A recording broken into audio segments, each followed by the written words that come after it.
Hey guys, ArtisanTony, and as you know, I recently got my new Glock 42. If you saw my last video, range video, you'll notice that I had on the first two magazines and a couple after that that I had off camera that the second round failed to feed.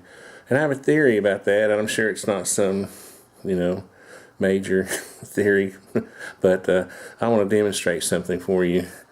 So I'm here at the project desk, and I've got my Glock 42 and my Glock 19 and the Glock 42 magazine and the Glock 19 magazine, and oh look, there's the Mosin Nagant, my M44, waiting to be finished and put together. And I did take the Dremel, and I bought a little wheel, one of these little wheels for the Dremel, a little brass brush, which is cool. And so I'm in the process, and I'm filming it, so don't think I'm not going to show you. I'm cleaning up those because they got a little tarnish on them from the stripper. And there's my PPS 43C that I'm waiting on a 16-inch barrel for. Turning that into a rifle. You've probably seen that video. Anyway, back to the video at hand. I had some problems at the range with the Glock 42. So I noticed that when we were loading these magazines, they were stiff as all get out. And so what I thought I would do is take my trigger gauge and see what kind of force, and I honestly haven't done this yet, so I don't know how this is going to work out, but I hope what I'm going to show you is how stiff these magazine springs are.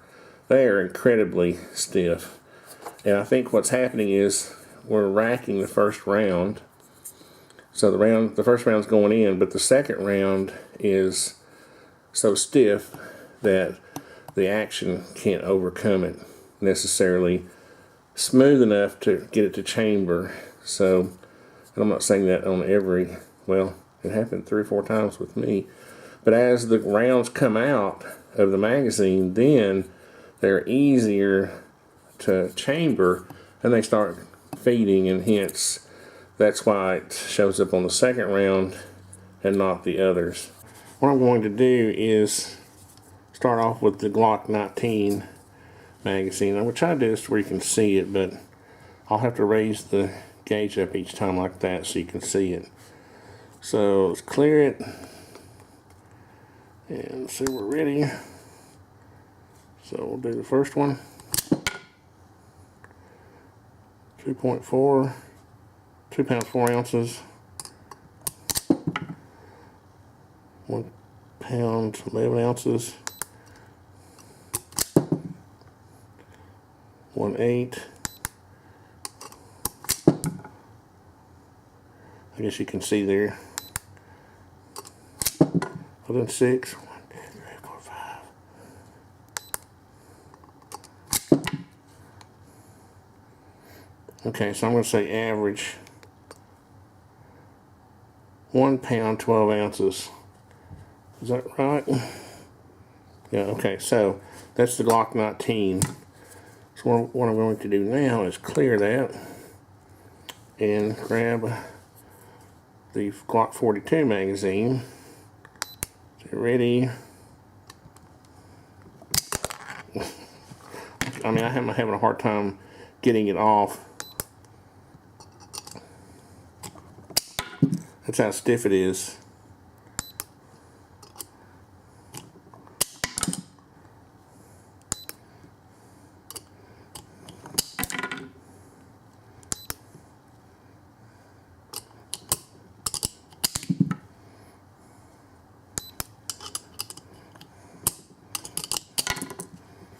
That was the last one, and it was less, obviously.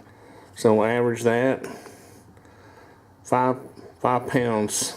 So you can see the difference. Let's clear that, and we'll do this other magazine. Ready?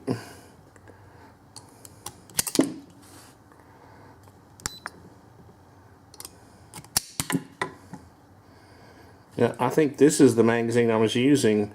And you can see already now this one is lightened up.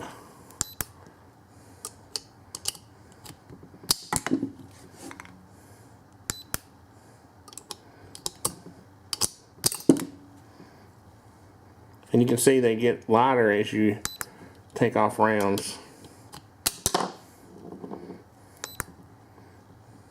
That was it. So, well, there's nothing scientific about this, but let's see what the average was. You know, you're talking about 3 times the force to get a 380 round out of these little magazines. And I was ripping skin off. I was ripping the edge of my thumbnail and because it was so stiff when we first got the magazines out and loading them, it would slide off. You know, it was so hard to get in that they would slide off, and I'd take my skin off or take my nail off right there. I'm sure y'all have done that before. The other thing that's a little silly is that, you know, all the Glock haters out there, you know, oh, there's nothing is supposed to malfunction on the Glock, you know, or it doesn't need a break-in period. That's what I heard. That's the comment I heard the most.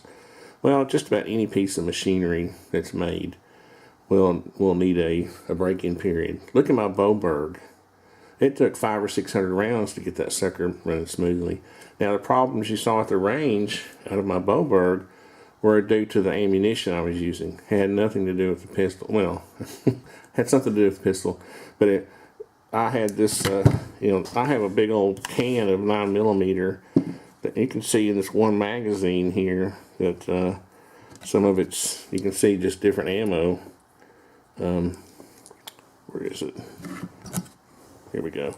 Yeah, I've just got all kinds of, you know, ammo in there. My Glock 19 will just eat any of it. You know, this is why I think the Glock 19 is the greatest gun ever made. Any opportunity I can take to make the Glock haters mad. Anyway, I don't care about the haters. I love Glock, and I love all kinds of pistols. You know, I love Colt, Smith & Wesson, Ruger. If you're a gun lover, you just love guns. You don't get, you know, and you don't get upset about any one brand. You know, try to maintain your objectivity, people. You know, just because I love Glocks doesn't mean I'm going to cry if somebody, you know, says something bad about one. But I will use common sense and try to look at it logically to try to determine what's wrong. And I'm sure this will be something that just goes away. I'm positive of it. The next time I go to the range, it probably won't even be an issue. Hey, there's the 3D printer in the background. I'm getting ready to print a pinky extension for the magazine. So anyway, guys, I appreciate you watching as always, and I'm sure there will be comments down there for me to respond to. Thanks.